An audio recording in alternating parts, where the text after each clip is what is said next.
Wow, that game sucked. Packers are moving on.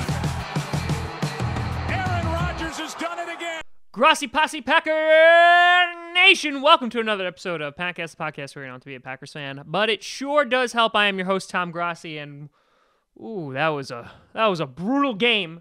However, the Jaguars have defeated the Buffalo Bills 10-3.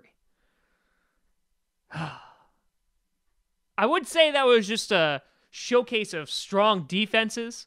And listen, the Jaguars' defense is phenomenal. They are literally the backbone of that team. But good God, both those offenses could not get it going. And Blake Bortles was missing wide open guys, wasn't making throws, looked afraid to make throws, wasn't stepping up into his throws.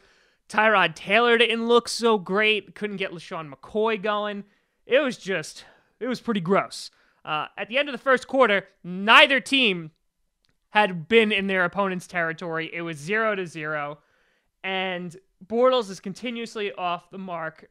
Then you had the Jaguars pick them off in the second quarter. With 2 minutes left, the Bills went ahead 3-0, and then the Jaguars wound up driving. They tied it 3-3. And then, of course, the only touchdown scored in the entire game is in the third quarter, that 1-yard touchdown pass by Bortles.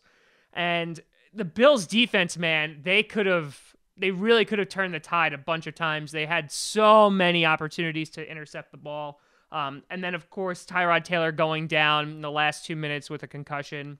Hopefully he's okay. And then, of course, Peterman comes in. He got that 4th and 3, and I was like, oh, man, here he comes. But Ramsey got the pick, and that was game over. But, yeah, just a brutal game. Really not a fun game to watch. Even if you're like a defensive kind of person, really wasn't that much fun.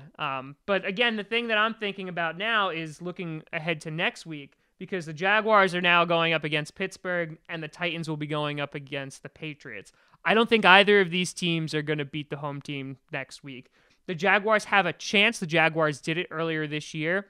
The only thing is, the Steelers are a much better team against than the Bills.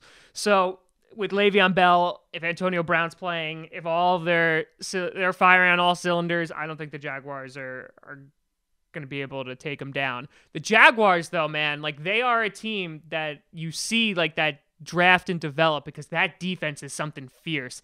And if they're able, with Fournette playing pretty well, if they're able to get their offense like even close to their defensive productivity, that's going to be a scary team for years to come. And I like the Jaguars, and I hope they do well. I'm sorry, Bills fans. I know this is rough. This is the first time you're in the playoffs, but you didn't get blown out. It came down to the very end, and you did what you could.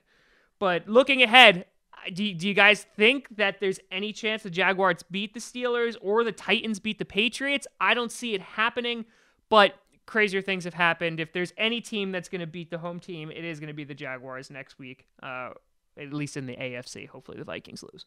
But let me know what you think. Hoping the NFC game with the Saints and the Panthers is much, much better coming up next.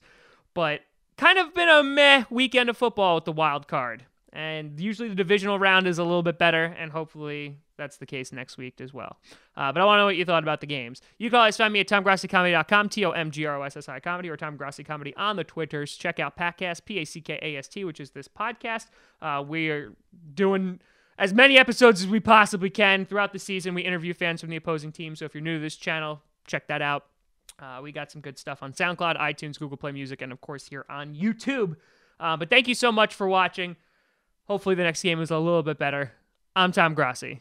And as always, go Pack Go.